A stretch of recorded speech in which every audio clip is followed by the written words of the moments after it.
నమస్తే. మనతో పాటు బీజేపీ జాతీయ నాయకులు, మధ్యప్రదేశ్ రాష్ట్ర ఇన్ఛార్జ్ మురళీధరరావు గారు ఉన్నారు. మధ్యప్రదేశ్లో భారతీయ జనతా పార్టీ విజయవంతంగా మరోసారి అధికారంలోకి వచ్చింది. అదేవిధంగా దేశంలో మోడీ సర్కారు వికసిత సంకల్ప భారత్ అనేటువంటి ఒక యాత్ర చేస్తుంది. అసలు ఈ అంశాలన్నీ ఏమిటి, మోడీ సర్కారు మరోసారి వస్తుందా, అనేక అంశాలు మాట్లాడే ప్రయత్నం చేద్దాం. సార్ నమస్తే అండి. నమస్కారం. ముందుగా మీకు మధ్యప్రదేశ్ ప్రభారిగా అక్కడ విజయం సాధించినందుకు శుభాకాంక్షలు. ధన్యవాదాలు. కానీ మీరు దగ్గరుండి శివరాజ్ సింగ్ చౌహాన్ను మోసం చేసినట్టున్నారు. అధికారంలో తెచ్చిన ఒక నాయకుడిని పక్కన పెట్టేసారు చాలా సింపుల్గా. శివరాజ్ సింగ్ చౌహాన్ మోగం ముందు ఉన్నాడు, నేను పోయిన తర్వాత కూడా ఉంటాడు. భారతీయ జనతా పార్టీలో శివరాజ్ సింగ్ చౌహాన్ చాలా సీనియర్ నాయకులు. 18 సంవత్సరాలు బీజేపీలో ఏ నాయకునికి అవకాశం దొరకనంత దీర్ఘకాలికంగా ముఖ్యమంత్రిగా ఉండగలిగేటువంటి అవకాశం పార్టీ ఇచ్చినటువంటి నాయకుడు. అదేవిధంగా అతను పార్టీకి కూడా అనేక విజయాలు సాధించి పెట్టినటువంటి నాయకుడు. భవిష్యత్తులో కూడా ఆయన చాలా ముఖ్యమైనటువంటి నాయకులలో ఒక్కరిగా ఉంటారు. ఒకే వ్యక్తి ముఖ్యమంత్రిగా 25-30 సంవత్సరాలు కొంత మారుతున్నటువంటి కారణాలు, మారుతున్న అవకాశాలు, అవసరాల దృష్ట్యా మార్చవచ్చు. కానీ వారి ప్రాధాన్యత బీజేపీ నాయకత్వంలో ఏ పద్ధతిలో కూడా తగ్గదు. అంటే 163 సీట్లు ఆయన నాయకత్వంలో, అదేవిధంగా 49 ఓటు పర్సెంటేజ్ ఇది సాధించిన తర్వాత అతన్ని ఏ విధంగా కూడా వైఫల్యం చెందినటువంటి నాయకుడుగానో లేకపోతే ఇంకేదో ప్రూవ్ చేసుకోవాలనో అని అనడానికి వీల్లేదు. మోడీ గారికి వ్యతిరేకంగా నరేంద్ర మోడీకి పోటీగా శివరాజ్ సింగ్ చౌహాన్ వస్తుంది కాబట్టి మోడీ అమిత్ షా కలిసి ఆయన అవుట్ చేసినట్టు. ఇదంతా మీలాంటి మిత్రులు, మీడియా వాళ్ళు ఏంటంటే చూసే వాళ్ళకు, వినేటువంటి వాళ్ళకు ఆసక్తిని పెంచడం కోసం మీరు మసాలా పెడతారు, లేనటువంటి దగ్గర కూడా మీరు పెడతారు. అందుకని మోదీకును శివరాజ్ సింగ్ చౌహాన్కు ఎలాంటి ఇబ్బంది లేదు, ఎలాంటి భేదాలు లేవు, ఎలాంటి పరస్పర పోటీ లేదు, ఎలా అవకాశం లేదు. ఇవాళ మోదీ గారు కూడా 10 సంవత్సరాలు ప్రధానమంత్రిగా ఉన్నారు. వారు ఇంకోరికి పోటీ ఏంటి బీజేపీలో? కాబట్టి వారు ఇంకేదో పోటీ పడాలా, ఇంకేదో ప్రూవ్ చేయాలా. ఈరోజు 3 సార్లు అసెంబ్లీ ఎన్నికలు, ఆయన తర్వాత 2 సార్లు లోక్సభ ఎన్నికల్లో పార్టీకి నాయకత్వం వహించి విజయాన్ని సాధించినటువంటి వ్యక్తి ఆయన. కాబట్టి అటువంటి వ్యక్తి ఎలా ఇంకా నేనేదో ప్రూవ్ చేయాలా, కాబట్టి నాకు ఎవరో పోటీ ఉన్నారు. మా పార్టీలో అటువంటిది ఏం లేదు, అటువంటి అవకాశం కూడా లేదు, ఇబ్బందులు లేవు. మధ్యప్రదేశ్లో అంటే పోటాపోటీ అనుకున్నారు. అన్ని పోల్స్, ప్రీ పోల్స్ కానీ లేకపోతే ఎగ్జిట్ పోల్స్కి సంబంధించిన సర్వేలలో పోటాపోటీగా ఉంటుంది. ఒక 5-6 స్థానాల్లో కాంగ్రెస్, బీజేపీ అనుకునే సందర్భంలో 300 సీట్లు ఒక బీజేపీకే రావడానికి కలిసి వచ్చినటువంటి అంశాలు ఏమనుకుంటున్నారు? ఈవీఎం అయితే కాదు, ఈవీఎం అయితే కాదు. దిగ్విజయ్ సింగ్ మొదలు పెట్టిండు. అవును, ఎందుకంటే మొదలు స్టేట్మెంట్ ఇచ్చిండు గెలుస్తున్నామని, గెలవలేదు. అరే మరి ఏమైంది అంటే నా తప్పు కాదు, ఈవీఎం తప్పు అన్నట్టు. వీళ్ళకు ఇబ్బంది కాంగ్రెస్ వాళ్ళకు. ఏంటంటే వాళ్ళు గెలవకపోతే ఈవీఎం, గెలుస్తూనేమో వాళ్ళు రాహుల్ గాంధీ. వాళ్ళకు రోగం పట్టుకుంది. ఒకటి గుర్తుపెట్టుకోవాలి, మొదటి నుంచి కూడా ప్రభుత్వం పట్ల సామాన్య ప్రజలు, మహిళలు, యువకులు, ఎస్సీలు, ఎస్టీలు విపరీతమైనటువంటి ప్రజాదరణ కలిగినటువంటి పద్ధతి. డబుల్ ఇంజిన్ ప్రభుత్వం నిజంగా ఎక్కడన్నా పనిచేసింది పూర్తిగా అంటే అక్కడ మోదీ గారు కానీ, ఇక్కడ శివరాజ్ సింగ్ చౌహాన్ కానీ, కోవిడ్ లాంటి సంక్షోభం ఉన్న సమయంలో కానీ, కోవిడ్ తర్వాత కానీ మధ్యప్రదేశ్లో విపరీతమైనటువంటి చురుకుగా లేకపోతే పార్టీ చాలా కష్టపడి పనిచేసింది. దానికి ఈరోజు స్పందన వచ్చింది, దానికి ఫలితం వచ్చింది. మేము అందరం కూర్చున్నప్పుడు ఇంటర్నల్గా అందరికి కూడా తెలిసిందంటే 150 కన్నా ఎక్కువ సీట్లు వస్తాయి అనేటువంటి విషయం చాలా స్పష్టంగా తెలుసు. నేను ప్రభారీగా వెళ్ళినప్పుడు కూడా అక్కడ మొదటి టార్గెట్ ఏంటంటే 41% ఓటు ముందు అసెంబ్లీలో వచ్చింది. కాబట్టి 10% టార్గెట్ పెట్టుకొని పనిచేయాలా, 50% మనకు రావాలా అనేటువంటి టార్గెట్ పెట్టుకొని పనిచేయడం జరిగింది. ఈరోజు 49% సాధించినాం. 20 సంవత్సరాలు ప్రభుత్వం నడిచిన ఏ రాష్ట్రంలో 1952 తర్వాత భారతదేశ చరిత్రలో మన దేశంలో 20 సంవత్సరాల ప్రభుత్వం నడిచిన తర్వాత ఏ పార్టీకి కానీ ఏ ప్రభుత్వానికి కానీ 7%, 7.5% ఓటు శాతం పెరుగుడు అనేది ఎక్కడ జరగదు. ఇది యాంటీ ఇన్కంబెన్సీ గురించి మాట్లాడడం తప్పు. ఇది ప్రో ఇన్కంబెన్సీ. ప్రభుత్వం పైన ఉండేటువంటి సానుకూలత కనుక లేకపోతే ఇలాంటి రిజల్ట్స్ తేవడం చాలా కష్టం. మాధవరావు జ్యోతిరాదిత్య సింధియాని పార్టీలో తీసుకొచ్చి గతంలో ప్రభుత్వం ఏర్పాటు చేసుకుని ఇప్పుడు ఆయనను వాడుకొని వదిలేసినట్టుగా లేదా ఆయనను ముఖ్యమంత్రి చేస్తారనేటువంటి ప్రచారం కూడా సాగింది. ఆయన ఒప్పుకున్నాడు వాడుకోబడడానికి. ఓకే. అంటే పార్టీలో మేము ఇవి వాడుకోడు లేకపోతే విడిచిపెట్టుడు ఏం లేదు. ఆయన కూడా ఇంపార్టెంట్ లీడరు, ఓకే. కేంద్రంలో క్యాబినెట్ మినిస్టరు, రాష్ట్రంలో సీనియర్ నాయకుడు. ఆయనను కూడా పార్టీ అంగీకరించింది. ఆయనకు కూడా ఎలాంటి ఇబ్బందులు లేవు బయట నుంచి వచ్చినామని. కాబట్టి అయితే వచ్చిన ప్రతి ఒక్కరూ ముఖ్యమంత్రే కావాలా, ఇది బీజేపీ ఏదైతుందో ఆ విధంగా ఆలోచించదు. ఈరోజు అక్కడ ఉండేటువంటి పరిస్థితులకు మార్పు ఏదైతే కావాలనుకున్నారో అవన్నీ చర్చించిన తర్వాత నరేంద్ర మోదీ గారి నాయకత్వంలో మార్గదర్శనంలో నడ్డా గారు తీసుకున్నటువంటి వ్యవస్థ నిర్ణయం. ఛత్తీస్గఢ్లో కూడా రమణ్ సింగ్ గారు 15 సంవత్సరాల పాటు ముఖ్యమంత్రిగా ఉన్నారు. ఆయనను తీసేసి మార్చేయాల్సినటువంటి అవసరం ఏమొచ్చిందంటే ఆయన కూడా మంచి నాయకుడే. మార్చకపోతే ఎందుకు మార్చొద్దు అంటారు మళ్ళీ. అంటే ఎప్పటికుంటారా, పుట్టినప్పటి నుంచి పోయే వరకు వినే ఉంటారా అని మళ్ళీ అంటారు. మా పార్టీ కదా మార్చేది. ఓకే. ఇప్పుడు మా పార్టీ మార్చడంలో మా పార్టీ ముందుంటుంది. అయిన తర్వాత కొత్త వ్యక్తులను తీసుకురావడంలో ముందుంటుంది. కొత్త జాతులను సంబంధించిన ఇప్పుడు ఈరోజు రాష్ట్రపతికి ద్రౌపది ముర్ముని తీసుకొచ్చినాం. అంతకుముందు అసలు ద్రౌపది ముర్ము లాంటి వాళ్ళు అవుతారా? అంటే అబ్దుల్ కలాం లాంటి వాళ్ళు అవుతారా?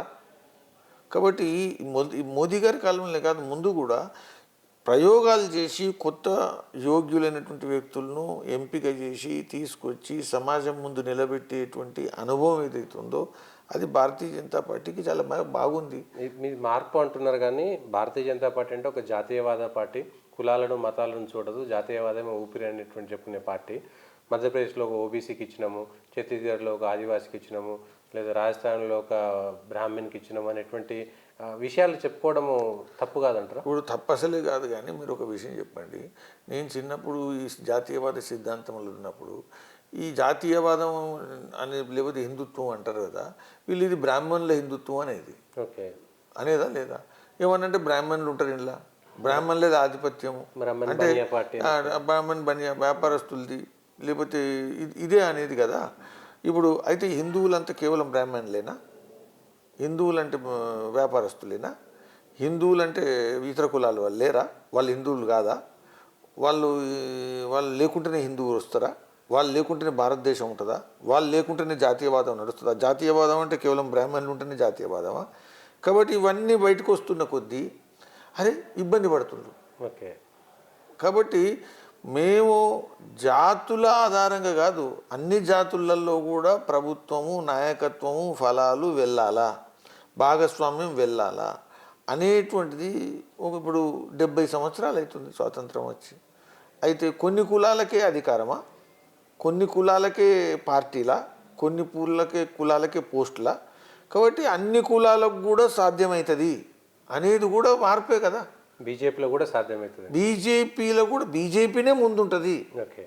ఎందుకంటే ఒకప్పుడు మేము కొన్ని వర్గాలకు, కొన్ని కులాలకు, కొన్ని ప్రాంతాలకు, కొన్ని జిల్లాలకు, కొన్ని స్థానాలకు పరిమితమైనాము. ఈరోజు ప్రపంచంలో పెద్ద పార్టీ.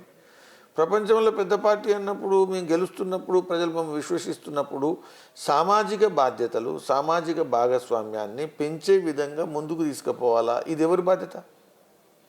ఇది బీజేపీ బాధ్యత. కాబట్టి బీజేపీ బాధ్యతను గుర్తెరిగి ముందడుగేస్తున్నది. ఓకే. ఎన్నికల ముందు లోక్సభ ఎన్నికలు కొద్ది రోజుల్లో ఉన్నాయి కాబట్టి ఆ ఎన్నికలను దృష్టిలో పెట్టుకొని నరేంద్ర మోడీ గారు ఈ వర్గాలంతా దగ్గర చేసుకునేటువంటి ప్రయత్నమే తప్ప, అంటే ఒక భయంలో ఉన్నారు, మోడీ ఓడిపోతాడు కాబట్టి మూడోసారి ఒక భయంలో ఉన్నాడు కాబట్టి ఈ వర్గాల ఓట్ల కోసం వాళ్ళని తీసుకొచ్చారు అనేటువంటిది ఒక చర్చ. అది కరెక్టు. అయితే ఎలక్షన్ లేనిది ఇప్పుడు. ఓకే. 2024 అయిపోయిన తర్వాత ఎలక్షన్స్ బంద్ అయిపోతాయా? ఈ ఎలక్షన్స్ ఉండయా తర్వాత? మా తర్వాత ఢిల్లీ ఎలక్షన్స్ వస్తాయా రావా? హర్యానా ఎలక్షన్స్ వస్తాయా రావా? వేరే రాష్ట్రాల ఎలక్షన్స్ వస్తాయా రావా? కాబట్టి మన దేశంలో ఎలక్షన్ల కోసం భయపడితే మంచిదే కదా. ఓకే. కాబట్టి ఎలక్షన్ల కోసం చేయడం ఇవి బీజేపీకి సామాజిక ప్రతిబద్ధత ఉంది, బీజేపీకి సామాజిక అంకిత భావం ఉంది, సమాజం పట్ల భిన్నంగా ఆలోచించేటువంటి స్వభావం ఉంది. అయితే ఇప్పుడు ఎందుకు చేస్తున్నాం అంటే అవకాశం వచ్చినప్పుడు చేస్తున్నాం. అవకాశం 50 ఏళ్ళ కింద మా దగ్గర లేదు, మేము చేయలేదు. కానీ ఈరోజు అవకాశం వస్తుంది, మేము నిరూపిస్తున్నాం మేము అనుకున్నటువంటి లోక్సభ ఎన్నికల్లో మోడీ ఇప్పుడు రామజన్మభూమి మందిరం నిర్మాణం చేయాలా, అవకాశం వచ్చింది. భూమి పూజ ఎవరు చేయాలా, లేకపోతే పునాది శిలాన్యాసం ఎవరు చేయాలా? అక్కడ కూడా ద్రౌపది ముర్ము గారికి అన్యాయం చేసిరనేటువంటి, రాష్ట్రపతిని అన్యాయం చేసిరనేటువంటి చర్చ. ఇప్పుడు పోతోకు అన్యాయం, పోకపోతోకు అన్యాయం, అన్యాయం చూడడం కోసమే ప్రయత్నం చేసేటువంటి వాళ్ళని భగవంతుడు రక్షించలేడు. కానీ ఈరోజు దేశవ్యాప్తంగా షెడ్యూల్ కాస్టులు ఎవరిని ఆదరిస్తున్నారు, ఎవరి దగ్గరికి వస్తున్నారు, ఎవరి దగ్గర నుంచి ఆశిస్తున్నారు, ఎవరి దగ్గర నుంచి కోరుకుంటున్నారు అంటే మొత్తం ఇప్పుడు ఎస్సీలు కూడా బీఎస్పీ బలహీనమవుతుంది. ఈరోజు మధ్యప్రదేశ్లో ఎస్సీలు ఎస్టీలు విపరీతమైనటువంటి సీట్లు మేము గెలిచినాం, ఆదరణ పెరిగింది బీజేపీకి. అంటే ఏంది? కాబట్టి గుత్తాధిపత్యం ఇంతకుముందు ఏదైతే ఉండేనో అవన్నీ కూడా ఇలా కూలిపోతున్నాయి. గడీలు కూలిపోతున్నాయి అంటే గడీలు ఇట్లే కూలిపోతున్నాయి. అందుకని బీజేపీ సామాజిక దృక్పథం ఉండేటువంటి ఒక రాజకీయ పార్టీ, సామాజిక భాగస్వామ్యాన్ని ప్రజాస్వామ్యాన్ని బలోపేతం చేసేటువంటి పార్టీ బీజేపీ. అవకాశం వచ్చిన ప్రతిసారి మేము నిరూపిస్తున్నాం. అందరూ కూడా కలిసిపోతాం. సబ్కా సాత్ సబ్కా వికాస్ సబ్కా ప్రయాస్ అని ఏదైతే స్లోగన్ ఇచ్చినామో మోదీ గారిది, అది కేవలం నినాదం కాదు, యథార్థం. కానీ అది కాదు, మీరు అంత నియంతృత్వ ప్రభుత్వము, నియంతగా మోదీ వ్యవహరిస్తున్నారని నిన్న పార్లమెంటు సాక్షిగా ఒక నలుగురు ఇద్దరు పార్లమెంట్లో చొరబడి రంగులు చల్లేటువంటి పరిస్థితి ఏర్పడింది. ఇప్పుడు ఈ దేశాన్ని అవమానించిన వాళ్ళు ఉంటే వాళ్ళు, ఎందుకంటే ఇప్పుడు నియంత అనేది ఎవరనాలా? నువ్వంటే నియంతనేనా? ఎవరో కోన్ కిస్కా ఒక పిల్లగాడు పోయి సాహసం చేసి ఏదో హీరోయిజం చేసి అది చల్లి నియంత అంటే నియంత అయిపోతారా? ఈ దేశంలో ప్రజాస్వామ్యబద్ధంగా ఈ ఎలక్షన్ స్వతంత్రమైనటువంటి ప్రతిపత్తి కలిగినటువంటి ఎలక్షన్ సంస్థ ఎన్నికలు నిర్వహిస్తున్న సమయంలో, ప్రపంచంలో అత్యధికమైనటువంటి ఓటు శాతం నమోదవుతున్న సమయంలో అన్ని వర్గాలు, చదువుకున్నటువంటి వాళ్ళు, అన్ని కులాల వాళ్ళు, అన్ని ప్రాంతాల వారు, అన్ని భాషల వాళ్ళు ఓట్లేస్తున్న సమయంలో, భారతదేశంలో 140 కోట్ల జనాభా ఉండేటువంటి దేశంలో ఒక నాయకుడిని ఎన్నికల ద్వారా ఎన్నుకుంటే అతన్ని నియంత అంటే ఇది అవమానం కాదా? ఇది ప్రజలను అవమానం కాదా? ఇది ప్రజలను ప్రశ్నించినట్టు కాదా? ప్రజల విజ్ఞతను సవాల్ చేసినట్టు కాదా? నువ్వు గెలవ చేత కాదు, గెలిచిన వాళ్ళని నీ అంత అంటావు. ఇదేంటిది? ఆయన తర్వాత ఇక్కడ కోర్టులు పనిచేయట్లేదా? నీ అంత అయితే కోర్టులు ఏం చేస్తున్నాయి? చట్టం లేదా? రాజ్యాంగం లేదా? ఈ దేశంలో ప్రభుత్వాలు కాదు నడిపించేది, రాజ్యాంగం నడిపిస్తుంది. ప్రభుత్వాలను కూడా శాసించేది ఎవరు? రాజ్యాంగం. రాజ్యాంగాన్ని ఇంటర్ప్రిట్ చేసేది ఎవరు? వ్యాఖ్య చేసేది ఎవరు? కోర్టు. మరి కోర్టుల అనేక మంది ప్రభుత్వం ఒప్పుకున్నటువంటి వాళ్ళకు బెయిల్ ఇచ్చిందా లేదా? రాత్రికి రాత్రి. కాబట్టి కోర్టులు స్వతంత్రంగా ఉన్నాయా లేవా? ప్రపంచంలో ఎక్కడ లేనంత స్వతంత్రంగా ఈరోజు కూడా న్యాయ వ్యవస్థ ఏదన్నా ఉంటే అది భారతదేశంలో ఉంది. అటువంటి న్యాయ వ్యవస్థ పకడ్బందీగా ఉంది, అటువంటి ఎన్నికల వ్యవస్థ పకడ్బందీగా ఉంది, అటువంటి ప్రజా వ్యవస్థ పకడ్బందీగా ఉంది. అటువంటి దగ్గర మనం ఎన్నుకోబడితే మనం నియంత అంటే ఏంది ఇది? ఇదంతా పిచ్చి సన్యాసి వ్యవస్థ, బాధ్యతారహితమైనటువంటి వ్యవస్థ. ఎవరో వచ్చి మతి భ్రమించినటువంటి వచ్చి ఒక రాజకీయ ఒక అభిప్రాయ భేదంతో పార్లమెంట్లో దిగి దాన్ని నియంత అంటే కాంగ్రెస్ పార్టీలోకి సంతోషం అనిపిస్తుంది. అదే కనుక ప్రమాణం అయితే రేపు కాంగ్రెస్ పార్టీ ఎక్కడ కూడా ప్రభుత్వం నడపడం సాధ్యం కాదు. మోడీ 10 ఏళ్ల కాలంలో ఎక్కడ అంటే భారతదేశం లోపల ఒక బాంబు పేలనేయలేదు, ఒక ఉగ్రవాద చర్య జరపలేదు.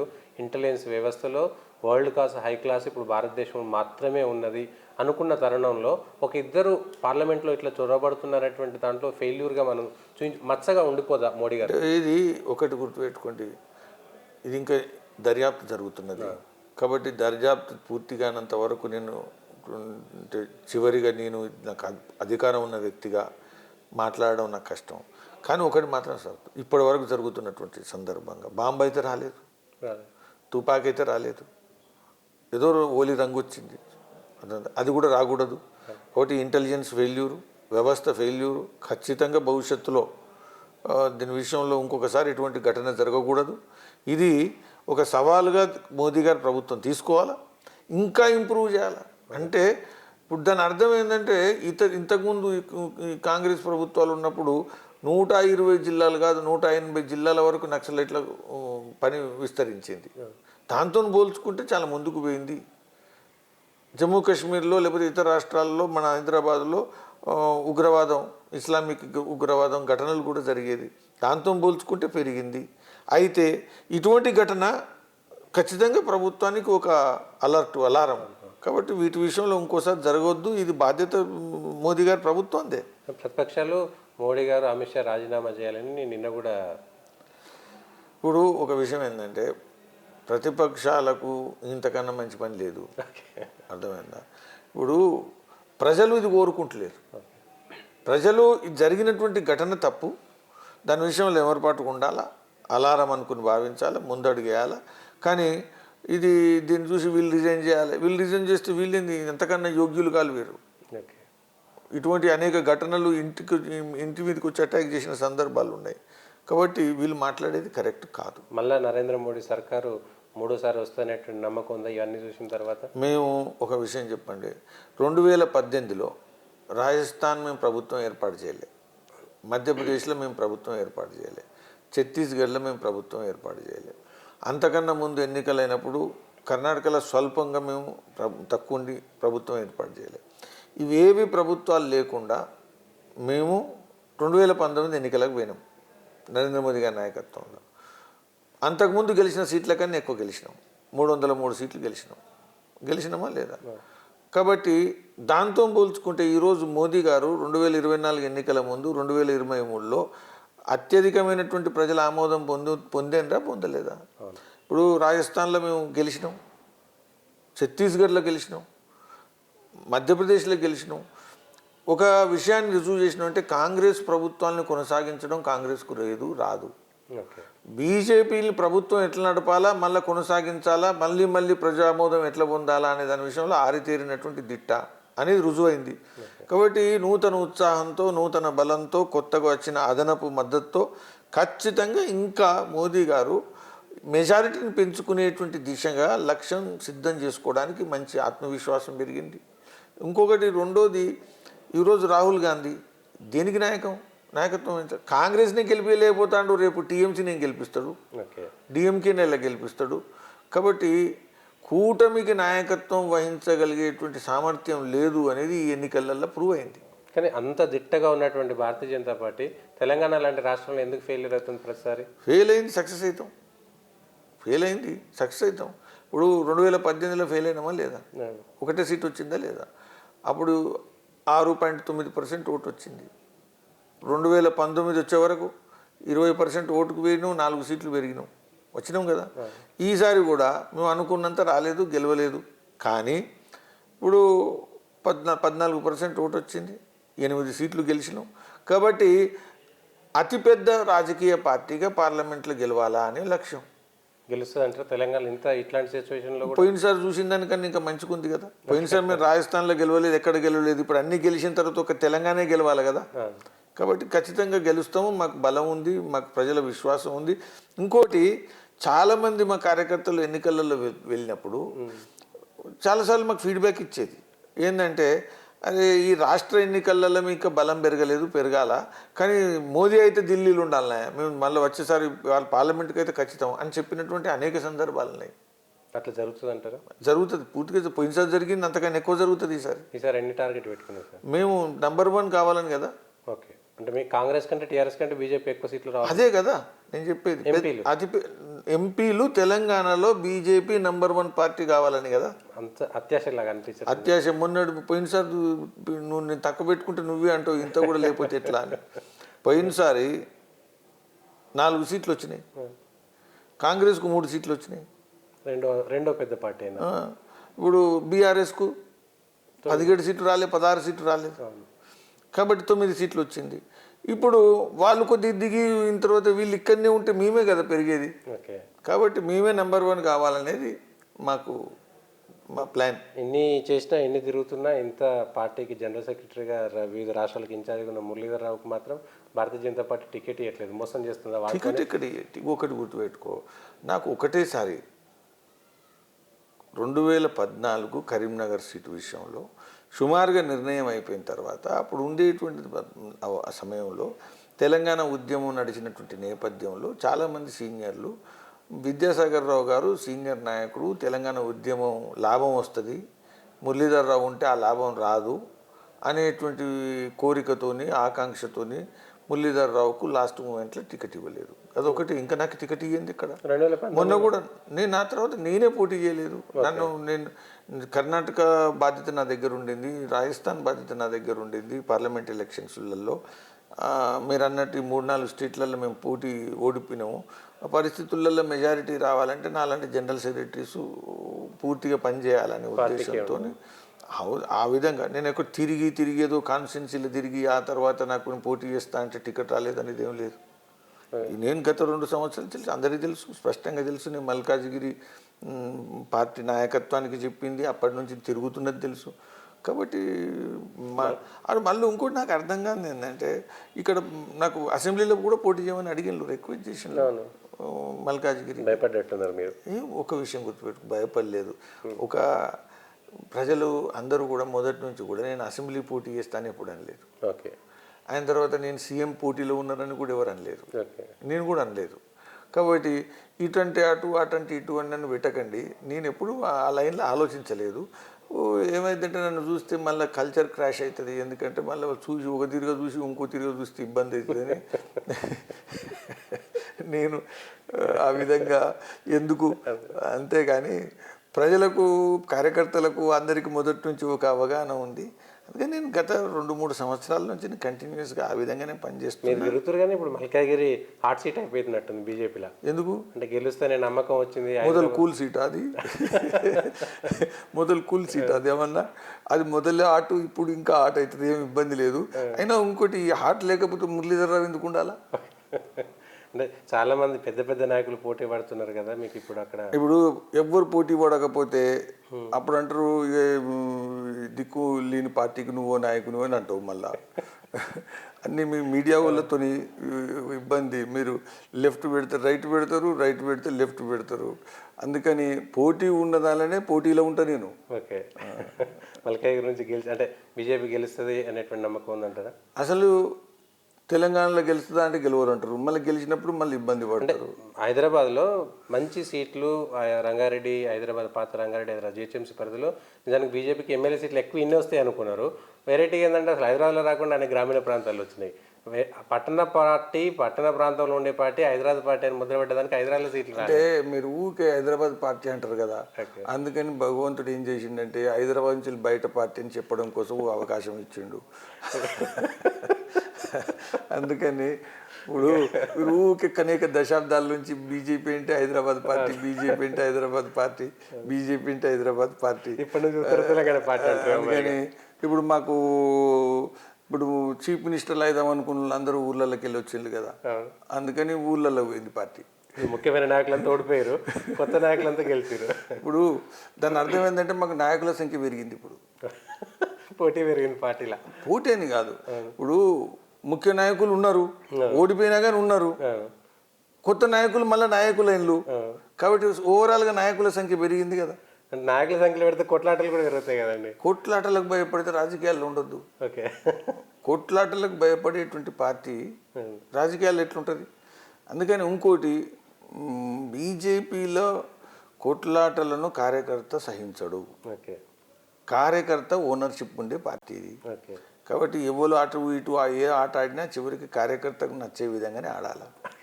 నచ్చకపోతే ఇంటికి పోతాడు. కానీ నరేంద్ర మోడీ అట్లా చేయట్లేదు. పూర్తిగా ఆయన కబంధ హస్తాల్లో పార్టీని పెట్టేసుకున్నాడు. అంతకుముందులాగా పూర్తి స్వేచ్ఛ లేదు. అమిత్ షా నరేంద్ర మోడీ చెప్పింది ఇక్కడ వేదం అనేటువంటిది ఉంటుంది కదా. ఎవరన్నారు అట్లా? మీరు మీ అటుంటోళ్ళు ఏంటంటే చర్చ అని అట్లా అంటాను ఇట్లా అంటాను నా అటుంటోని ప్రశ్నిస్తారు అనవసరంగా. అర్థమైందా? అందుకని ఇది ఏంటంటే అభిజ్ఞాన వర్గాల వార్త, లేకపోతే కొన్ని వర్గాల యొక్క బోగట్ట, మీరు ఎంత ఇట్లా నన్ను టెంప్ట్ చేస్తారు. అట్లేం లేదు. ఇప్పుడు నరేంద్ర మోదీ అనేట ఆయన ఈరోజు ఇంత పెద్ద ప్రజాస్వామ్య దేశంలో మూడోసారి ప్రధానమంత్రి కోసం పోటీ పడుతున్నటువంటి వ్యక్తి. ఈ దేశంలో ఈసారి నరేంద్ర మోదీ గారు గెలవాలని మేము ఆశిస్తున్నాం, గెలుస్తాడని నమ్మకం ఉంది. మీకు తెలుసా, జవహర్లాల్ నెహ్రూ తర్వాత ఈ దేశంలో కంటిన్యూస్గా మూడోసారి గెలవగలిగేటువంటి అవకాశం వచ్చినటువంటి వ్యక్తి కాంగ్రెస్లో లేరు. బీజేపీనే. జవహర్లాల్ నెహ్రూ తర్వాత బీజేపీ వస్తుంది ఈసారి, గెలుస్తుంది.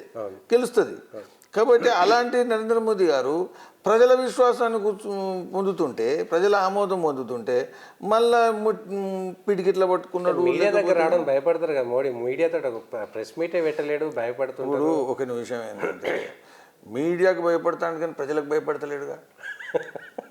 ఇప్పుడు ఇప్పుడు ఒకటి గుర్తుపెట్టుకోండి, ప్రతి లీడర్కు ఒక వ్యవహారం ఉంటుంది, ఒక శైలి ఉంటుంది. కాబట్టి తనదంటూ ఒక శైలిని పట్టుకుంటే ఒక ఆయన హాఫ్ షర్ట్లు వేసుకుంటాడు, ఒక ఆయన ఫుల్ షర్ట్ వేసుకుంటాడు, ఒక ఆయన ప్యాంట్ వేసుకుంటాడు, ఒక కుర్తా పైజామా వేసుకుంటారు. కాబట్టి శైలి అది, వ్యవహారము అది. దాన్ని పట్టుకొని అదేదో ప్రిన్సిపల్స్, అదే సిద్ధాంతం, అదేం కాదు. అందుకని చెన్నారెడ్డి గారు ముఖ్యమంత్రి అయినప్పుడు రూల్ గర్ర పట్టుకొని నడిచేది. ఇది రెండోసారి ఇట్లా ముఖ్యమంత్రి అయినప్పుడు చాలామంది ఏమనుకున్నారంటే ఆ రూల్ గర్రలనే ఉంది మొత్తం రాష్ట్రం అంతా, అందుకని చాలా రూల్ గర్రలు అమ్ముడు పోని మొదలుపెట్టింది. ఇప్పుడు అందుకని మీడియాతో మాట్లాడితేనే సక్సెస్ఫుల్ నాయకుడు, లేకపోతే కాదు అని మీరు ప్రచారం చేసిండ్రు. మీడియాతో ఎక్కువ మాట్లాడకుండా కూడా సక్సెస్ అయ్యేటువంటి వ్యక్తి చూపించింది, ప్రజలను ఆమోదం పొందింది. ఇప్పుడు ప్రజల దగ్గరికి ఆయన పోగలుగుతున్నాడు, ప్రజలను ఒప్పిస్తున్నాడు, ప్రజలతో మాట్లాడుతున్నాడు. కాబట్టి మీడియాను ఒక విధంగా అనేదంటూ ఒక శైలి అది. అంతేగాని దాని ఆధారంగా మీడియాతో మాట్లాడకపోతే ప్రజాస్వామ్య వ్యతిరేకి. ఇదేంటంటే ప్రజాస్వామ్యానికి ఇక మీడియాతో మాట్లాడితేనే ప్రజాస్వామ్యవాదా? మాకు మీడియాకి పని లేకుండా చేస్తున్నారు అసలు. అంటే మీరు మీ పని పెడతారా? మీరు పని లేకపోతే పని పెట్టుకుంటారు, పని పెట్టిస్తారు. అందుకనే కదా మోదీ గారిని నియంత లేకపోతే నడిపిస్తున్నది. ఇంకొక ఫైనల్గా 303 స్థానాలు పోయినసారి వచ్చినాయి, తెలంగాణలో 4 వచ్చినాయి. ఇక్కడ తెలంగాణ 4 వచ్చినాయి కాబట్టి 300 దాటిందని ఒకటి జరిగింది. సో ఇప్పుడు 400 మార్కు అనేటువంటిది ఒక సెంటిమెంట్, అంటే 303 దాటుతుంది అంటారా? పోయిన మెజారిటీ కన్నా ఈసారి ఎక్కువ వస్తుంది అనే విషయం పార్టీ జాతీయ ప్రెసిడెంట్, అధ్యక్షుడు అందరూ కూడా చాలా మాట్లాడినలు, తయారీ నడుస్తుంది. ఆ విధంగా పార్టీ మేము ప్రతిసారి ఇంప్రూవ్ కావాలా, మన ఎదుగుదల చూపెట్టాలా, ప్రజల ఆమోదానికి మన బెంచ్ మార్కు ఏదో మెజారిటీ వస్తే చాలు కాదు, మనం ఇంకా ముందు పోవాలా అని మీరు చూస్తుంటే ఈ దిశలో పరిశ్రమించి 365 రోజులు 24 గంటలు పనిచేస్తుంది. మళ్ళీ మీతో ఇబ్బంది ఏంటంటే ఇట్లా పనిచేస్తే మళ్ళీ మీకు ఎప్పుడు ఎలక్షన్లే అంటారు. మళ్ళీ ఇప్పుడు ప్రజల దగ్గర ఊకే పనిచేస్తే 24 అవర్స్ ఎలక్షన్ మోడ్లోనే ఉన్నారు అంటారు. అందుకని అన్నిటిని దృష్టిలో పెట్టుకొని నిరంతరం ప్రజాసేవలో, ప్రజా సంవాదంలో, ప్రజలతో మాట్లాడేటువంటి దానిలో ఉంటున్నటువంటి పార్టీ బీజేపీ. కాబట్టి ఇప్పుడు ఉన్నటువంటి పరిస్థితులు గమనించితే ఇప్పుడు మన నేషనల్ బ్రాండ్ ఏదైతుందో తెలంగాణ ఆరిజిన్ నేషనల్ బ్రాండ్ అది అవుట్ అయిపోయింది. ఓకే, అర్థమైందా? టీఆర్ఎస్ బీఆర్ఎస్ అయింది. అయిన తర్వాత తెలంగాణ మోడల్ భారతదేశంలో గుప్పిస్తామన్నారు. ఇప్పుడు తెలంగాణ మోడల్ హైదరాబాద్లో నడవలేదు కాబట్టి అది అయిపోయింది. అయిన తర్వాత మరి ఉన్న దానిలో ఇప్పుడు ఈ పంక్చర్ అయిపోయింది. ఇప్పుడు మన కాదు అది అయిపోయింది. అంత కాంగ్రెస్, రాహుల్ గాంధీ, ప్రియాంక గాంధీ గాంధీలు లైన్ కట్టి ముందుకు పోతే ఏమైంది? ఒక తెలంగాణలో బీఆర్ఎస్కి వ్యతిరేకంగా ఉన్న వాతావరణాన్ని సొమ్ము చేసుకున్నారు. అదర్వైజ్ వాళ్ళకి ఏం లేదు. రాజస్థాన్ పోయింది, ఛత్తీస్గఢ్ పోయింది, ఉన్న మధ్యప్రదేశ్ ఎట్లాగూ రాలేదు. మధ్యప్రదేశ్లో ఇప్పుడు ఉన్న నాయకులు ఎవరైతున్నారో మళ్ళీ వచ్చే ఎలక్షన్ల వరకు ఉండరు. అలా ఏజ్ కూడా అయిపోయింది. అదంతా కమల్నాథ్ గారిని, దిగ్విజయ్ సింగ్ కానీ. కాబట్టి కొత్త తరంలో అనుభవమే లేదు. 25 సంవత్సరాల తర్వాత ఎలక్షన్లో వస్తారు మళ్ళీ వాళ్ళు. అంటే 25 సంవత్సరాలు ఏదో ఒక సంవత్సరం మధ్యన దాన్ని ఏమంటారు బ్రేక్ ఇచ్చినట్టు. అదర్వైజ్ వాళ్ళకి ప్రభుత్వం అంటే ఏంటో తెలియదు. కాబట్టి ఇంత బీజేపీ సాధిస్తున్నటువంటి దానిలో రాహుల్ గాంధీ ప్రజలకు ఏం విశ్వాసం ఇవ్వాలి, ఏంది ఆల్టర్నేటివ్? కాబట్టి ఇవన్నిటి పరిస్థితులలో ఖచ్చితంగా పోయిన మెజారిటీని ఇంకా మేము పెంచుతాం, ఇంప్రూవ్మెంట్ ఉంటుంది అనే నమ్మకం ఉంది. Okay sir, all the best. Malkajgiri నుంచి మీరు గెలవాలని ఆశిస్తూ, చాలా సంతోషం, ధన్యవాదాలు రావాలని కోరుకుంటూ. అరే మళ్ళీ అనుమానాలు పెట్టుకోకు. ఓకే, పెద్ద పెద్ద నాయకులంతా పోటీ వస్తారు. ఇప్పుడు రేపు గెలుస్తుంది అనుకుంటే బీజేపీలో ఎంపీ గెలుస్తా అనుకుంటే మస్తు మంది వస్తారు కదా. ఒక విషయం, టీఆర్ఎస్లో ఓడిపోయిన కూడా చాలా మంది రావచ్చు, కాంగ్రెస్లో టికెట్ రాదనుకుంటే బీజేపీలో పోటీకి రావచ్చు. ఇప్పుడు వచ్చిన వాళ్ళు అందరూ మాట్లాడుతారు, ప్రచారం చేస్తారు. మురళీధర్ రావు పోటీలో ఉంటాడు. అయిన తర్వాత జాతీయ పార్టీ ఏదైతుందో దాని ఆశీర్వాదంతో ముందుకు పోతాం. Okay. అన్ని మంచి జరుగుతాయి అనేటువంటిది ఆశిస్తాం. Okay sir, all the best. ఇది Thank you. జాతీయ నాయకుడు మురళీధరరావు గారు చెప్పినటువంటి అంశం. భారతదేశంలో ఇప్పుడు నరేంద్ర మోడీ నాయకత్వానికి పోటీనిచ్చేటువంటి పార్టీ కానీ నాయకుడు కానీ లేరు. భారతదేశంలో నరేంద్ర మోడీని ఓడించేటువంటి శక్తి మాత్రం లేదు. మరిన్ని సీట్లు పెంచుకుంటాం కానీ తగ్గేటువంటి దృఢ విశ్వాసంతో ఉన్నారు.